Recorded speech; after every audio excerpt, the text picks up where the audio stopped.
So, Jesse, how is the Southwest particularly impacted by the diabolical?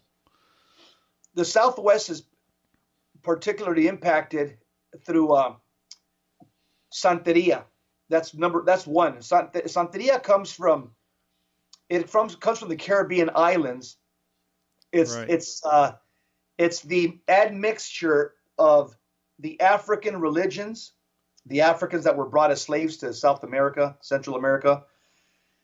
When they became Catholic, when they were evangelized or but they were properly catechized. So what a lot of them, they kept their African religious practices and deities, and they kind of they attached it to Catholicism, and you got what's called Santeria. So that's Oh, and Santeria now is very popular in the barrios. In any Hispanic community, this is something that is basically normal. Everybody has family members that are now practitioners of Santeria. Another thing that comes from Mexico or south of the border is Santa Muerte. oh wow. Yeah. Yeah, that's another occultic group that was started by the cartels, Right. and the cartels have imported Santa Muerte into a lot of the barrios of the Southwest.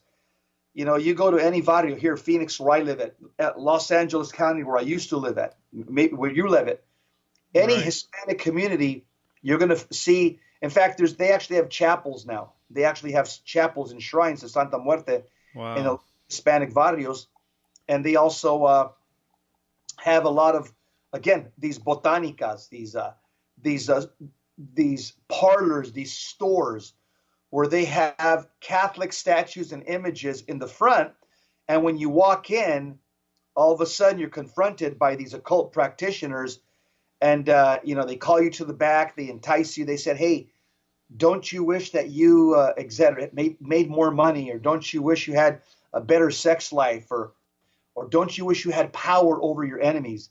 And all of a sudden, to the people that are not catechized properly, that don't know their faith that well, Right. that's attractive.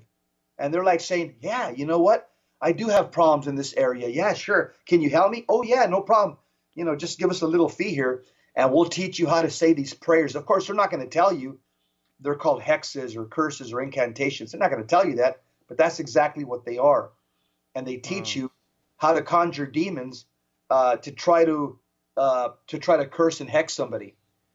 And another thing that comes from the Southwest is brujeria, witchcraft. Right.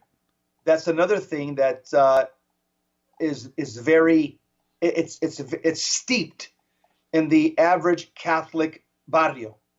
Right. Witchcraft, Santeria, Santa Muerte. I think everybody in our families, we have people, cousins, uncles, we have people that are practicing one, if not all three of these things in our family that are no longer practicing the Catholic faith. And so Right. a lot of this stuff is being exported from south of the border. Now, it Right. doesn't mean that we don't have our own problems amongst the Caucasian Catholics. The Caucasian Catholics, they have their own set of problems. They also have a problem with witchcraft as well, Right. but it's kind of a different type of witchcraft. Yeah. But they also Caucasian Catholics are also they get caught up a lot in the New Age movement and New Age practices. Caucasian Right. Catholics also get caught up in a lot of bizarre occult practices, like Reiki and crystals and stuff. So Right. that's more particular to Caucasian Catholics here in the U.S. But brujeria, Santa Muerte, and Santeria is something that's being exported from south of the border into the barrios of the United States.